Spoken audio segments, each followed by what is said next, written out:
레위기는 이름만 들어도 딱딱하고 재미없고 쉽게 범접할 수 없는 그런 말씀으로 여겨지죠.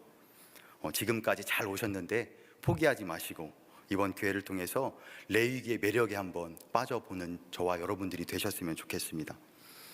하나님께서 이스라엘 백성들에게 어떻게 제사를 드려야 하는지에 대해서 친히 알려주신 책이 바로 이 레위기입니다. 하나님께서 받으시는 제사가 무엇인지를 알려주는 아주 중요한 책이죠. 구약의 제사가 오늘날의 우리에게도 중요한 이유는 이 구약의 제사가 우리가 드리는 예배와 관련이 되어 있기 때문입니다. 레위기에는 구약에 5대 제사가 나와 있어요.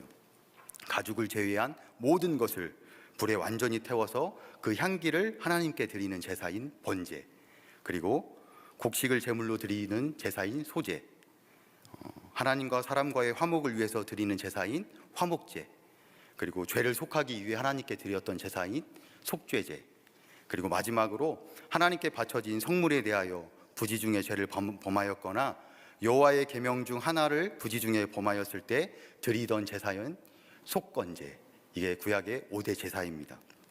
오늘은 이 5대 제사 중에서 이 번제와 화목제를 살펴보며 예배자로 우리가 어떻게 살아가야 하는지에 대해서 하나님의 말씀을 좀 나누고자 합니다.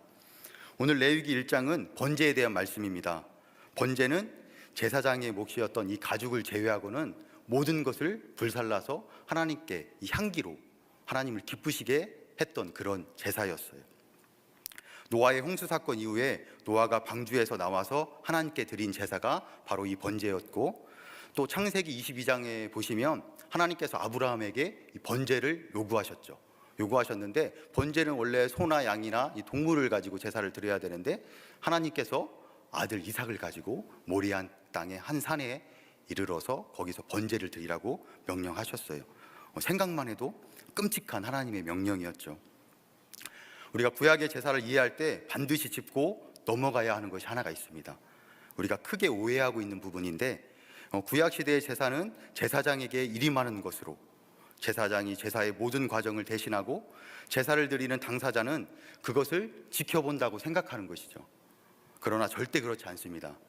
제사를 드릴 때 제사장이 하는 역할이 있고 제사를 드리러 나오는 사람이 하는 역할이 분명하게 구별되어 있었어요. 제사장이 모두 다 하는 게 아니었어요. 그럼 혼자 다 한다고 생각했던 제사장이 하는 역할이 무엇이었을까요?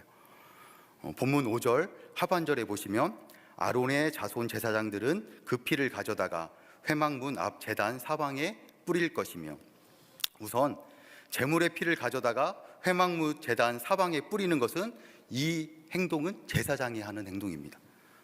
그리고 본문 7절 9절 말씀도 우리 함께 한번 읽어볼까요? 7절로 9절 말씀입니다. 제사장 아론의 자손들은 제단 위에 불을 붙이고 불 위에 나무를 버려놓고 아론의 자손 제사장들은 그 뜬 각과 머리와 기름을 제단 위에 불 위에 있는 나무에 버려놓을 것이며 그 내장과 정강이를 물로 씻을 것이요 제사장은 그 전부를 제단 위에서 불살라 번제를 드릴지니 이는 화제라 여호와께 향기로운 냄새니라. 여기서 보시면 9절에 그 내장과 정강이를 물로 씻을 것이요, 이것은 제사 드리러 나오는 사람, 제사를 드리러 나오는 사람이 해야 하는 역할이었고, 7절에 제단 위에 불을 붙이고 불 위에 나무를 버려놓는 것, 이것은 제사장이 하는 역할이죠.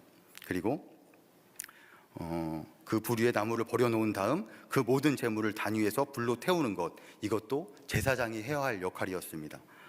제물의 피를 제단 사방에 뿌리고 태울 준비를 한 다음 불로 태우는 것, 이것이 바로 제사장이 해야 할 일이었습니다.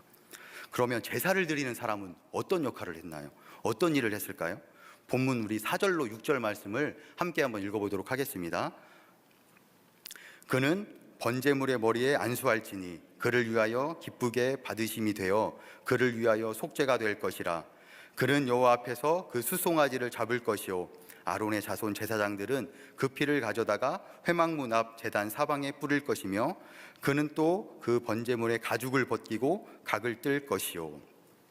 4절에 번제물의 머리에 안수하는 것, 또 5절에 여호와 앞에서 제물을 잡는 것, 그리고 6절에 번제물의 가죽을 벗기고 각을 뜨는 것, 이것은 제사장의 역할이 아니라 제사를 드리러 나오는 사람의 역할이었어요. 우리는 이것도 다 제사장이 하는 것으로 아는 경우들이 많죠. 오늘 본문 말씀을 유심히 살펴보지 않으면 제사장 앞에 번제물을 가지고 나오는 것까지가 제사를 드리는 사람의 역할로 생각됩니다. 번제물만 잘 가지고 나오면 그 다음은 제사장이 알아서 해주겠지, 대신 잡아주겠지, 그렇게 생각하는 경우가 많죠. 그런데 그렇지가 않습니다. 번제물의 머리에 안수하고 이 번제물을 잡고 가죽을 벗기고 각을 뜨는 이 번거롭고 어렵고 역한 과정은 제사를 드리러 나오는 사람이 해야 할 일이었어요. 제사를 드리러 온 사람은 가져온 번제물을 자기의 손으로 잡아야 했습니다. 번제물을 잡을 때 이 번제물의 피가 몸에 튀었겠죠. 숨을 들이마시고 내쉴 때마다 진동하는 피 냄새에 숨을 제대로 쉴 수도 없었을 거예요. 비릿하고 역겨운 냄새가 나는 내장을 꺼내면서 그들은 이렇게 생각했을 것입니다. 하나님, 제 모습이 이렇게 추한 모습입니다. 하나님 앞에 제가 죽어야 하는데 제 대신에 이 번제물이 죽습니다. 그러므로 제가 살게 되었습니다. 하나님 감사합니다. 이렇게 생각하지 않았을까요? 오늘 우리 예배 가운데서도 죽을 수밖에 없었던 내가 예수님의 은혜로 살 수 있음에 대한 이 감사와 감격이 오늘 우리 예배 가운데 있어야 합니다. 동물의 가죽을 찢는 심정으로 나의 인격의 모난 부분들, 나의 죄스러운 모든 부분을 하나님 앞에 내려놓고 하나님, 내가 죽습니다 라고 고백할 수 있어야 합니다. 예배를 드리는 가운데 나의 죄가 보이고 나의 부족함이 보인다면 하나님, 온전히 더러운 나의 모습들을 내려놓습니다 라고 고백할 수 있다면 그 예배는 하나님께서 받으시는 예배가 될 것입니다. 제물의 피를 가져다가 제단 사방에 뿌리는 제사장의 역할이 어려웠을까요? 아니면 번제물을 잡고 가죽을 벗기고 각을 뜨는 이 제사를 드리러 나온 사람의 역할이 어려웠을까요? 당연히 후자가 아니겠습니까? 제물을 잡으며 역겨운 피냄새를 맡아야 하는 사람은 제사장이 아니라 바로 제사를 드리러 오는 사람, 바로 우리죠. 누군가가 대신 잡아주는 것이 아니라 자신이 직접 배를 갈라야 한다면 한가하고 무성의하게 할 수 있겠습니까? 오늘날로 이야기한다면 예배 드린다는 것을 교회에 참석해서 설교를 듣거나 대표 기도를 듣거나 찬양대가 찬양을 하거나 그것을 듣는 것, 이것을 예배 드린다고 착각해서는 안 된다는 말씀입니다. 오늘날 예배에 있어서 심각한 문제로 꼽는 것은 예배에 참석하는 회중이 관객들처럼 예배에 참여한다는 사실이에요. 그러다 보니까 예배가 때때로 지루해 보이기도 하고 졸리기도 하죠. 내가 주체자가 아니기 때문에 참석만 하는 것이라고 생각하기 때문에 예배 시간에 늦는 것을 대수롭지 않게 여깁니다. 어떤 이들은 단상에서 보이지 않는 곳, 저희 교회는 기둥이 없지만 일부러 기둥 뒤에 앉으시는 분들도 계세요. 흔히 예배를 보러 간다는 표현을 자주 쓰는데 이 언어 습관을 넘어서 그 표현에 녹아진 예배에 대한 우리의 자세를 돌아보아야 합니다. 나는 예배를 관람하러 오는 사람인가? 아니면 하나님 앞에서 예배를 드리러 오는 사람인가? 나는 예배의 관객인가? 아니면 나는 예배의 주인공인가? 우리가 지금 어떠한 마음으로 예배에 참여하고 있는지를 오늘 이 시간을 통해서 점검해 보아야 할 것입니다. 회중 앞에서 찬양을 인도하는 이 찬양팀, 또 말씀을 전하는 설교자, 찬양대의 찬양, 기도와 성경 봉독의 순서를 맡은 사람만이 예배의 참여자가 아닙니다. 이 순서를 맡은 사람들을 예배를 돕기 위하여 서 있는 사람들이에요. 한 사람 한 사람이 인격적인 하나님을 만나도록 말입니다.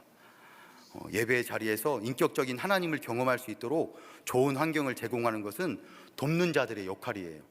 그러나 하나님을 만나는 것은 바로 우리 각자의 몫이죠. 많은 사람이 예배의 지루함을 호소합니다.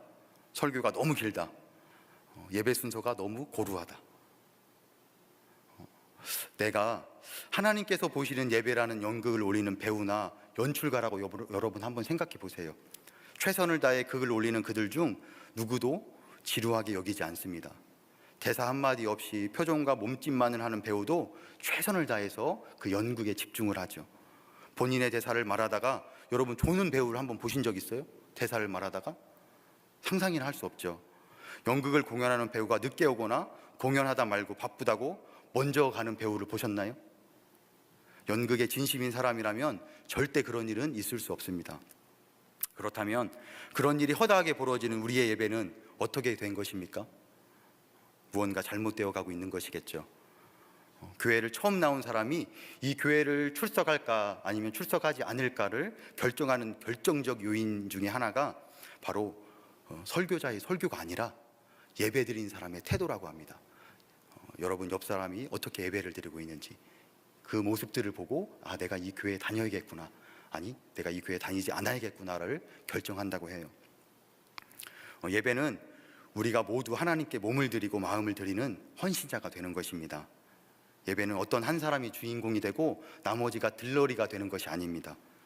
예배에 참석한 모두가 온 마음과 힘을 다해서 하나님께 드리는 것이 바로 예배죠. 어느 왕이 온 국민을 불러놓고 큰 잔치를 열기로 했습니다. 내가 왕이 음식은 마련할 테니까 너희 백성들은 포도주만 가지고 나와라. 그렇게 왕이 명령을 내렸어요. 잔칫날이 왔습니다. 사람들이 가져온 술들을 모두 다 모아서 큰 그릇에 모았어요. 사람들이 식탁에 앉아 그 포도주를 잔에 따라 마시기 시작합니다. 그러나 그 술맛은 맹물이었어요. 어찌된 일일까요? 모두가 한 마음이었던 거예요. 나 하나쯤이야. 나는 물을 가져와도 많은 사람들이 포도주를 가져오겠지. 나 하나쯤은 괜찮겠지. 맛있는 포도주를 마시려면 모두가 맛있는 포도주를 가져와야 합니다. 그래야 멋진 잔치를 즐길 수 있게 되는 것이죠. 교회도 마찬가지입니다. 하나님 앞에 나와 매주 드리는 예배는 반드시 교인 모두가 진심으로 주님을 경외하는 마음으로 참여해야 합니다. 만일 나는 믿음도 없는데, 나는 드릴 것도 없는데 하면서 오늘은 집에서 쉬어야겠다 라고 생각한다면 예수님이 초대하신 잔치의 기쁨을 깨트려 놓는 결과가 되고 마는 것입니다. 예배를 드릴 때 놓치지 않아야 할 또 하나가 있는데, 우리 본문 3절 말씀을 함께 한번 읽어보도록 하겠습니다. 본문 3절 말씀입니다. 그 예물이 소의 번제이면 흠없는 수컷으로 회막문에서 여호와 앞에 기쁘게 받으시도록 드릴지니라. 하나님께 드리는 번제물은 가진 것 중 아무거나가 아니었어요. 하나님께서는 번제물이 소이면 흠없는 수컷으로 드리라고 말씀하셨어요. 제물은 흠이 없는 것이어야만 했습니다. 흠이 있는지 없는지를 살펴보려면 시간을 들여서 아주 그 번제물을 면밀히 살펴보아야 이 제물이 흠이 있는지 없는지를 알 수가 있는 거예요. 얼핏 봐서는 모르죠. 번제물로 사용할 흠없는 것을 찾기 위해서는 제사를 드리는 사람의 정성이 필요합니다. 흠없는 수컷은 아마도 제물로서의 가치가 가장 큰 것, 값이 제일 많이 나가는 것이었겠죠. 여러분 아깝지 않으십니까? 이 번제물은 곧 있으면 죽어요. 그런데 흠없는 수컷, 가장 비싼 것을 하나님께서 지금 드리라고 말씀하시는 거예요. 흠이 있는 것, 좀 다리를 절거나 좀 뭔가 부족한 것은 훨씬 더 값이 저렴합니다. 그러나 하나님은 가장 큰 희생을 요구하셨어요. 제사를 드리는 사람은 시간과 정성을 들여 가장 좋은 것을 골라서 하나님께 가져와야만 했습니다. 제사하면 가장 먼저 떠오르는 것이 가인과 아벨의 제사죠. 가인과 아벨 모두 하나님께 제사를 드렸지만 하나님은 가인과 아벨 제사를 다 받지는 않으셨어요. 아벨의 제사만 하나님이 받으셨죠. 창세기 4장을 보시면 가인은 땅의 소산으로 하나님께 드렸고 아벨은 양의 첫 새끼와 그 기름으로 하나님께 드렸다고 말씀하고 있습니다. 무슨 차이일까요? 만일 가인이 땅의 소산 중 가장 좋은 것으로 하나님께 드렸고 아벨이 양의 새끼 중 아무거나 하나님께 하나 드렸다고 하면 아마도 저는 결과가 바뀌었을 거라고 생각해요. 하나님이 가인의 제사를 받으셨을 거라고 생각합니다. 여기에서 중요한 것이 무엇입니까? 바로 구별하여서 드렸다는 것이죠. 여러분은 오늘 예배를 드리기 위하여서, 또 주일날 예배를 드리기 위하여서 무엇을 구별하며 준비하고 계십니까? 예배 드리러 올 때 꼭 비싸고 좋은 옷을 입어야 하는 것은 아닙니다. 어떤 옷이라도 입을 수 있지만 우리가 어떤 마음가짐을 입고 나오느냐는 대단히 중요해요. 주일 예배를 앞두고 토요일 밤새도록 놀고 게임하고 TV 보고 그러고 밤을 새고 주일날 예배에 올 수도 있습니다. 기특하죠. 그래도 예배에 나왔으니까. 그런데 과연 하나님께서 그 예배를 받으시겠는가? 우리가 한번 생각해 보아야 할 문제입니다. 내가 예배를 드렸는데 하나님께서 받으시지 않는 예배를 드리고 있다면 그보다 더 비참한 일이 어디 있겠습니까? 예배에 참석하는 것도 중요하지만 예배에 참석하기까지의 준비 과정, 마음가짐은 더욱더 중요합니다. 하나님의 마음을 움직이는 예배는 우리의 준비에 있습니다. 청중이 아닌 배우로서, 연출가로서, 스텝으로서 하나님을 경배하기 위해 예배에 참석한다고 생각해 보시기 바랍니다. 역할에 가장 적합한 무대 의상을 잘 준비해서 입겠죠. 그걸 잘하기 위해서 참여하는 위치가 어디든 좋은 역할을 주연을 맡았든 조연을 맡았든 가장 좋은 컨디션을 유지하도록 노력할 것입니다. 우리도 최고의 예배를 드리기 위해서 가장 좋아하는 취미나 중요한 만남도 이 토요일 밤에는 삼가야 할 것입니다. 조금 일찍 일어나서, 주일날 조금 일찍 일어나서 깨끗이 씻고 여유롭게 출발해서 좀 일찍 교회에 도착하는 것, 그것도 좋은 준비가 될 수 있겠죠. 이런 철저한 준비를 하고 예배에 참석한 사람과 그렇지 않은 사람의 예배를 하나님께서 동일하게 받으실 것이라고 착각하지 마십시오. 저와 여러분 모두가 하나님 앞에 최고의 예배를 드릴 수 있는 사람이 되기를 간절히 소망합니다. 이제 짧게 화목제에 대해서 좀 살펴볼 건데, 화목제에는 세 가지 종류가 있었어요. 하나는 감사제로 하나님의 은혜에 감사드릴 때 드리는 제사, 또 하나는 서원제로 서원한 예물을 바칠 때 드려졌던 제사, 마지막 하나는 낙헌제로 즐거운 일이 있어서 자원하여 드리는 제사입니다. 우리가 본문 하나를 찾아서 읽어볼 텐데, 레위기 7장 15절로 18절까지의 말씀을 한번 찾아서 읽어보도록 하겠습니다. 레위기 7장 15절로 18절 말씀입니다.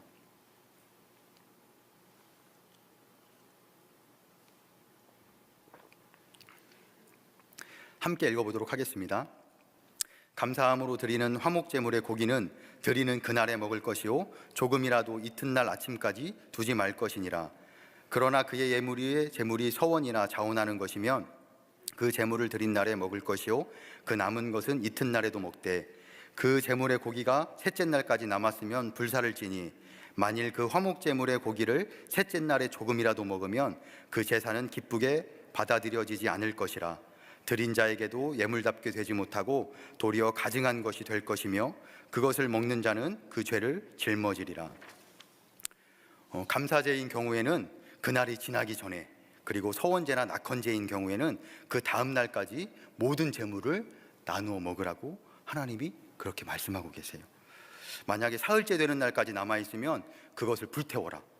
누구든지 기한이 지나서 먹으면 그 제사가 무효가 될 뿐만 아니라 저주를 받게 될 것이라는 아주 무서운 말씀을 하고 계시죠. 보통 제사로 드리는 소는 1300근에서 1500근 정도 나갔다고 합니다. 그럼 1300근에서 1500근이면 몇 킬로인지 아십니까? 제가 찾아봤더니 780kg에서 약 900kg 정도 되는 무게가 나갔어요. 제사장의 몫인 제물의 가슴과 뒤쪽 다리 하나를 떼어냈다고 해도 이 나누어야 할 고기의 양이 엄청나게 많은 거죠.